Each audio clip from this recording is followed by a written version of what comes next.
we talked about like where we were going to set it was a huge discussion early on, like even before we had any script or anything, is like, is he in the Hearthstone Tavern?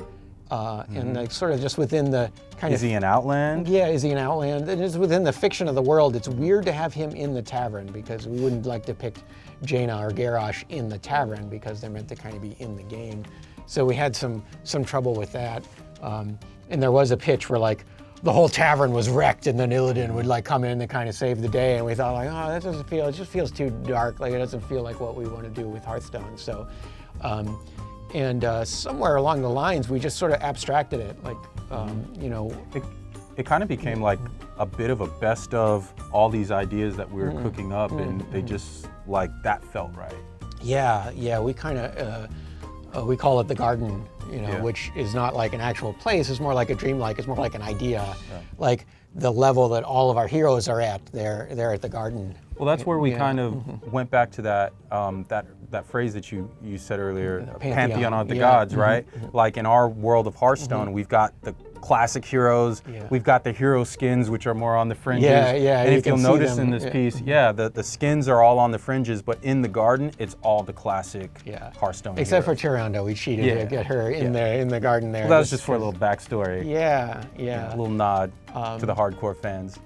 And then we wanted to, in having Illidan narrate it, which I guess was a choice in and of itself, we thought, you know, just have, I mean, that's the best, I think, narrator to have, because it has a different tone if Hearth is narrating it. Let me tell you about this guy I know. It doesn't quite have the same feel. Well, we talked about Hearth. I think we might have even tried some scratch with we definitely wrote some scripts with Hearth doing the narration. We tried Tyrande because of their relationship. Yeah, that's a great one, we had Christy Gul'dan, one of our writers, do some scratch for us there, and then we tried Illidan, and Illidan just felt right, you know. From his perspective, which is the same thing we're doing with the prologue in the game. Like to hear his story from his perspective is really interesting.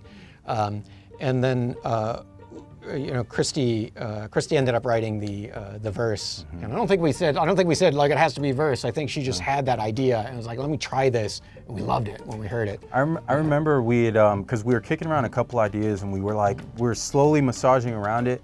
And I remember at the end of one meeting, Christy turned and she's like, I've got an idea.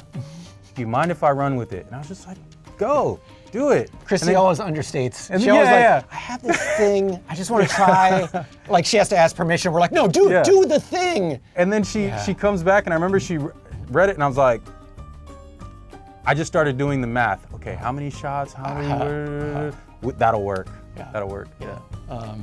And the way she had written it has a lot of misdirects in it, which is something we loved.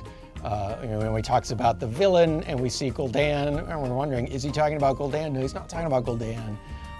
You know, a love that cannot be, and then we see Tyrande in the background. It's something that I think really invested players right away are going to kind of get it, and maybe not realize he's the hero, but they'll catch on right away. And if not, you still sort of get wound through some things, wondering who it's going to be before the statue erupts. And he takes his place. One of the first things we talked about is whether or not those cards should have a trail behind them, like they often do in other Hearthstone videos, and it wouldn't animate quite right, and it wouldn't get the right feel, so we opted not to put magic trails behind the cards. And it was also a point of just not wanting to be distracting, because we wanted people to notice this garden in the center of everything where these statues were. And have enough time to notice who each individual character was. Each shot has a big, heavy bass thump in between them to sort of build tension and make you a little bit uncomfortable, like, oh, this is Hearthstone, but something's different. There's our Hearthstone arch, very important, and then our hero frame, very important. So we try, even just in those few seconds, to have so much iconography of Hearthstone. You know, the guys, fun fact, since that's over, the team did pitch to me making his pecs like flex. I thought that might be a little bit too much. It's a good thing you didn't tell me that, because then we would have been like, what's that look like? And then they would have had to flex the pecs. And then inevitably we would have said, nah, don't do that. But they would have. You'd be surprised how many great ideas come from like, hey, this might sound crazy, but what if? Could have been like a pec explosion is what we could have had. Yeah.